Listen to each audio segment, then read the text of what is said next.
Something that's really important in my life are animals, and I've always been very close to like dogs growing up, and they were kind of like my extended family and kind of my little group. Now, before you go further, we want to insert something really fast, and that is emotion is the first indicator of what you're doing vibrationally, the first demonstration. Second is thoughts coming. Now, thoughts come before the emotion, but we want the emotion to be the first manifestation. Then a steady stream of thoughts will be your second indicator, and usually third on that list is nature will show up in your experience to accentuate the frequency of your being, and then other humans. Okay. It's been very nice talking with you. I think I got the answer on that. So when my dad passed away, I helped take care of him the last 9 months of his life.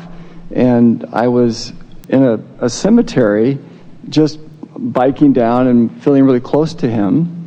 And a friend of mine walked away. I said, let me just have a moment. I want to kind of have a moment here. So I was actually talking with him. And at that moment, there was something wet on my leg. I looked down, and there's this little black poodle. And he's just sitting there licking my leg and looking up at me. And I'm petting him and saying, hi, how are you? And, you know, it was a nice interaction. And then from across the graveyard, this woman says, Augie, come here, please. Come here, Augie, leave the man alone. And that was my father's name. It's not like Bozo or Bob or... And I'm like, oh my God. And so I walked over. Our work here is done.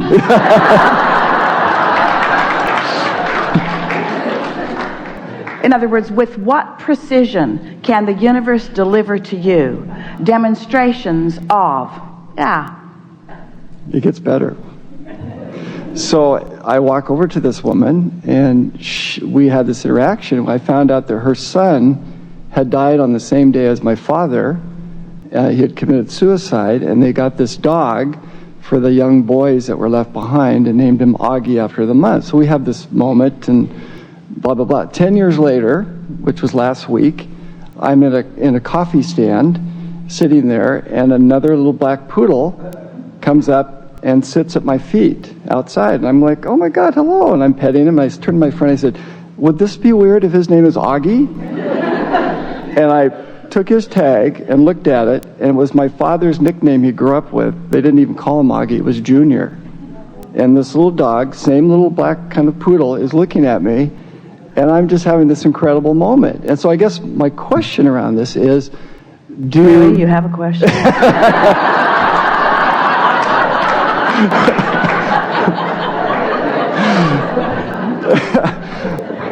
So I guess the answer is they come through to let you know something. Yeah, and your dad would like you to know he doesn't really hang out at the graveyard. It's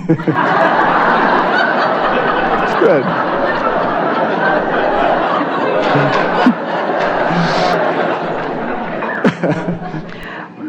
Well, it's a wonderful thing when you have an experience. The only thing that's odd about it is that experiences like that surprise you, like, oh, isn't this amazing?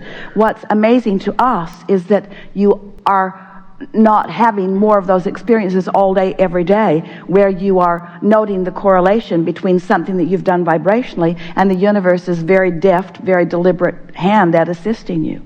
When someone that you care about has made their transition, it is usually through that pathway that you allow yourself to then understand the interconnectedness, the eternalness of that which we all are. We want you to feel the deliciousness of that, but we also would like to put it into this. We just want to say, and, because there are hundreds of those, or maybe thousands of those sort of potential demonstrations for you all day, every day. When they come in that emphatic way, it gets your attention. But watch for them all day long. You know how you finish one another's sentences? Do you understand what the power of the mastermind is? When you come together with someone and you focus in some way with the purposeful intention of finding high-minded thoughts and high-flying vibrations, just the synergy of two of you accomplish that, and imagine what it is in a gathering like this.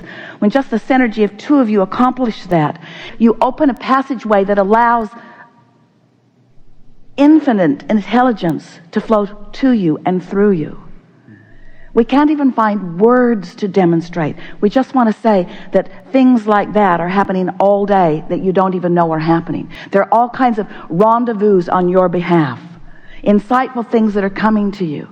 Humans, we love you so much, you know what's coming next, are so often determined to carve out your own worthiness through your own discovering of things on your own, that you often close yourself off to the available assistance, as if the assistance somehow would neutralize your worthiness because someone else helps you with the idea. Oh, that was good. Where what you're really wanting to do is find ways to achieve vibrational alignment with a frequency that allows you to be open to that. And there is not anything that your dearly not ever departed like more than your conscious awareness of something that they are playfully in on like that. And we want to say to you, if things like that the crowd gasps, that's just amazing. You have no idea what's going on your behalf. Get tuned into this. And you won't really know until you have deliberately focused your thought and got enough momentum going deliberately that you now own the thought and what it means. Until you do that, you won't recognize the intertwining of the non-physical energies that are assisting you in so many ways.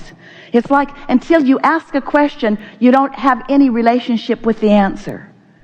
But when you start deliberately flowing and deliberately thinking and deliberately conjuring and deliberately allowing and deliberately aligning, deliberately thinking, when you start scripting and writing and doing focus wheels about it, when you begin to make these thoughts your own, then when the rendezvous, when the convergence of other factors come into being. And we're not just talking about the convergence of your other physical friends. They're the hardest part. It's easy to converge with the non-physical likes of Augie. It's easy to converge with those pure positive energy beings when you're in a pure positive energy place. So think about the components. There you were, lovingly, it's been enough time that you weren't still suffering, lovingly contemplating the beingness and feeling appreciation of someone. But it's the setup that we love. In other words, that woman with that dog didn't just beam in from some other planet. There was a vibrational setup. There was a vortexual. It was spinning in the vortex. The cooperative components had already been assembled. Your impulse of when to go there, that's what was inspired. The feeling that you had to be there. And that was inspired from that broader perspective. Sometimes you think that deliberate creation is, I'll just stand here and I'll look out there and I'll find something that I want and I'll get some sort of device to go out there and get it and drag it over to me. And we say, well, you've done step 1 already. You've already done that. And Source has already done step 2. So your step 3, this is your step 3 moments. These are the moments to do step 3. These are the moments to get into that vibrational alignment, you see. Stay here for just a little bit because we want to add something and then we know that there's more that you want to talk about. So we've been talking to you about this vortex that contains the vibrational version of all of these things that you want. And now we are talking to you about your point of attraction. We call it the grid. It's a sort of framework that we'll flesh in with the manifestation. Haven't really found the perfect way to describe to you your point of attraction that will help you to get your thoughts around it. But your point of attraction, your beingness, your grid that will fill in with all of the other things is happening right now, right now, right now, right now, right now. So we've been describing this grid as a sort of spinning. Someone very close to Esther recently said, why does it spin? And we say, because it's easier to demonstrate the gathering of the cooperative components in this spinning momentum. So this disc is spinning, and the question is, what is the vibrational frequency of your point of attraction? And you can tell by the way you feel what it is. Are you on the ornery disc? Are you on the grieving disc? Are you on the high-flying disc? The appreciation disc? The love disc? In other words, there is this emotional scale, and what your mood is, you know what we mean by that. You know where you hang out. Esther has in the past described herself as, and we've described her as being on the overwhelmment disc. Too much to do, not enough time to do it in. Sort of like the 7 dwarves, you know, there was grumpy and happy. There was despondent. Guilty. There was the guilty dwarf, you remember him? Blameful. About 100 dwarfs now. And you can tell by the way you feel where you're hanging out. Not all the time, but sort of commonly. You know where you usually end up. And we just want to point out that where you usually hang around is what gathers around you. If you look around you and there are ornery people around you, you sort of have to acknowledge that you're on the ornery disc. You sort of showed up at the ornery rendezvous. And if you're on the happy disc, or on the appreciative disc, or on the loving disc, you can tell. And this is what we want to call your attention to. So we've been suggesting that you get on the high-flying disc, on that high-flying, good-feeling disc. And our physical friends say, well, how do we do it? And we say, you were born there. You were born there, but you don't usually maintain it because you're so practical in your sifting and sorting and in your trying to fix things from a physical standpoint rather than wanting to achieve a vibration that attracts things. If you can make that distinction, if instead of working things out through action, you can instead work things out by choosing a vibrational frequency and letting law of attraction work it out. But before you can do that, you've got to accept that you're worthy to begin with, that you're not here proving worthiness through struggle. And that's a hard thing for a lot of physical friends to give up, because you want your effort to count for something. And we want any effort that you're applying to be applied toward wanting to be on the high-flying disc. We want it to be a mental effort, but we don't want it to be effort, because in the moment that it turns to effort, then you're not on the high-flying disc. We have enjoyed this interaction, and words do not do justice to the party that we have as we feel the logic and alignment that takes place within you. We're happy to meet you on your intellectual level, where we find resonance with that which you truly are. It's important for you to know that you are the creator of your own reality, but it's also important for you to know that you have teams, throngs of non-physical assistants that you have not been accessing in your attitude of, I need to go this alone. We want you to understand that not only do you not need to go it alone, it's not possible for you to go it alone. But it is possible for you to choose discs where your help isn't, and then have a harder journey on your way to where you don't want to go. Whereas you put all of this together and you acknowledge that the path is an easy one, and that it's well lighted, and that if you do just this simple work that we've been talking about so that the path does light up, then not only will it be a path of ease, but it will be a path of chronic happiness.